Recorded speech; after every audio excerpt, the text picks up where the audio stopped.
ignore the fact that the meat he's eating every night for dinner is the #1 cause of global warming.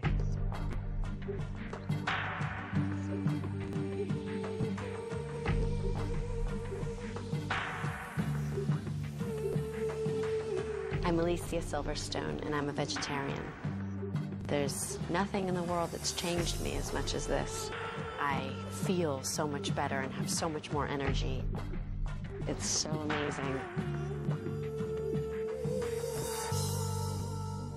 There's a prominent environmental group in the US called Environmental Defense, and they recently wrote on their website that if every American replaced chicken with vegetarian foods in just one meal per week, it'd be the equivalent in carbon dioxide of taking about 500,000 cars off of US roads.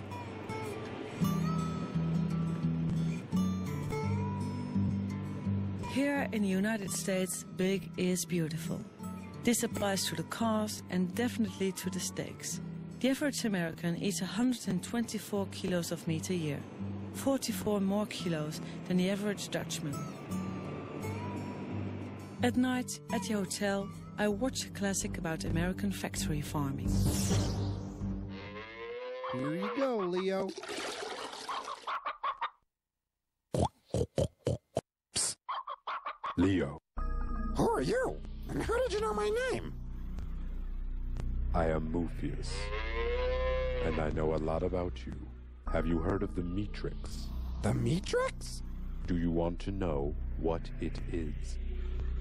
Okay. The Matrix is all around you, Leo. It is the story we tell ourselves about where meat and animal products come from. This family farm is a fantasy. Take the blue pill and stay here in the fantasy. Take the red pill and I'll show you the truth.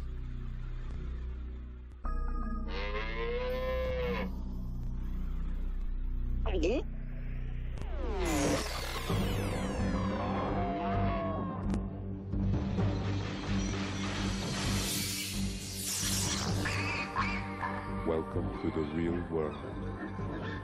Wow! What is this horrible place? This is a factory farm, Leo. Places like this are where most eggs, milk, and meat come from. How did this happen? I'll show you. In the mid-20th century, greedy agriculture corporations began modifying sustainable family farming to maximize their profits at great cost to both humans and animals. Factory farming was born. Animals are packed as closely together as possible. Most never see sunlight, touch ground, or get fresh air. Many can't even turn around.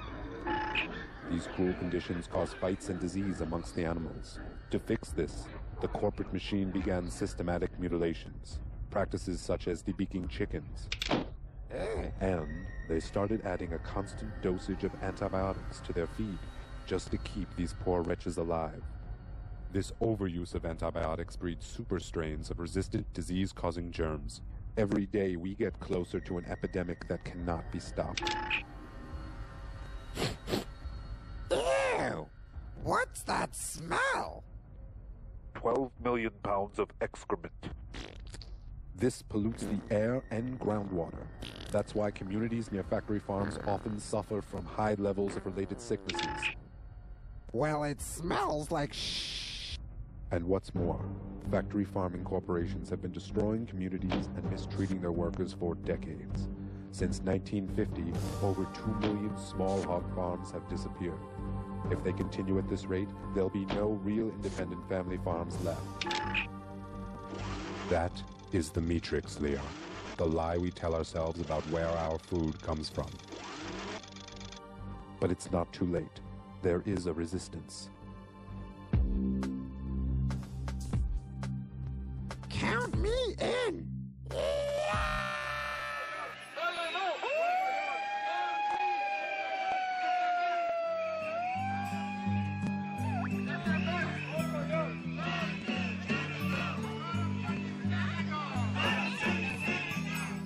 Washington, city of politicians, policymakers, lobbyists and activists. Think of the seals when you buy your meals! Boycott Canada! Today, a demonstration against the seal hunt is held at the Canadian Embassy. Think of the seals when you buy your meals! Boycott Canada! This demonstration was organized by the Humane Society of the United States, America's largest animal welfare organization with 10 million members. The seal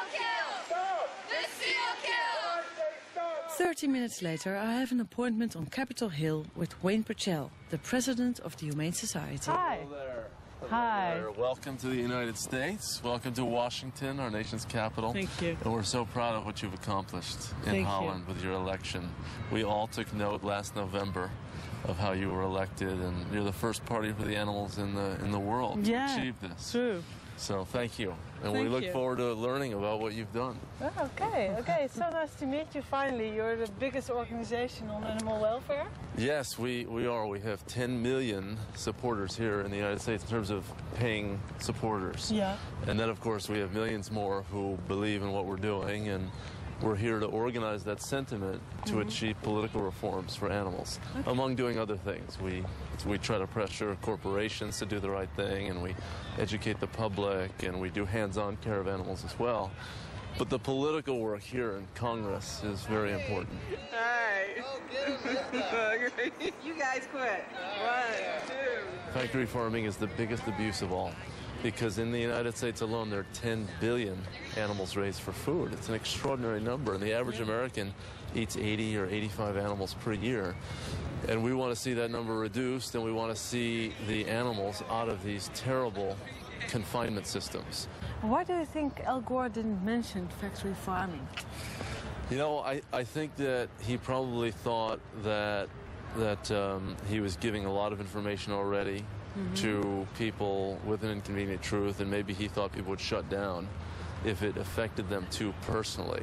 Because it gets very personal when you're talking about eating animals and you're talking about something that is part of the American diet. He thought, oh, well, this is going too far.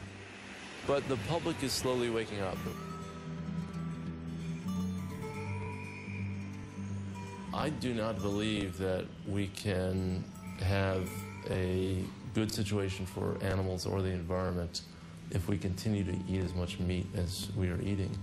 But even if you reduce your total consumption by half, and instead of eating 80 animals, eat 40, you cut in half the greenhouse gas emissions. So we do think that our fork is a powerful tool. So they're clear about this in the United States. The power lies with the consumer. As consumers, we can make a difference by changing our diets.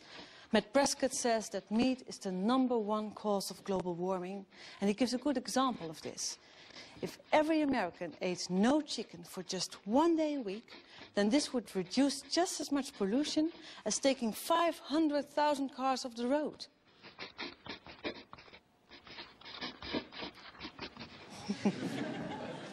It's funny. Okay, I can hear you thinking, meat and other animal products are bad for the environment. I get it. But don't we need meat and milk for our health? Where else do we get the calcium for our bones, the iron for our blood, and the vitamins and minerals we need to keep us healthy? Advertisers and food producers have done so much to indoctrinate us that you nearly end up believing it.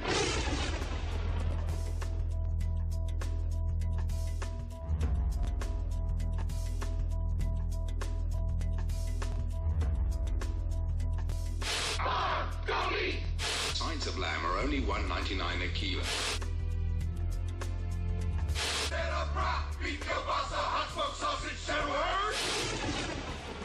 The message is clear. Milk is essential, meat is good for you, cheese is healthy for us all. But who benefits most from meat and dairy products? The consumer or the producer? Do we really need all that animal protein? Generally speaking, there's not a real problem for health if we have much lower meat consumption, and there are potential benefits. I mean, after all, colon cancer is one of the commonest cancers in high-income countries, and the risk of colon cancer is higher with high meat consumption. So there'll be a real benefit in terms of lowered colon cancer risk, for example. Going from our level of consumption to something that's just a bit below half of that would not involve any significant health harms and would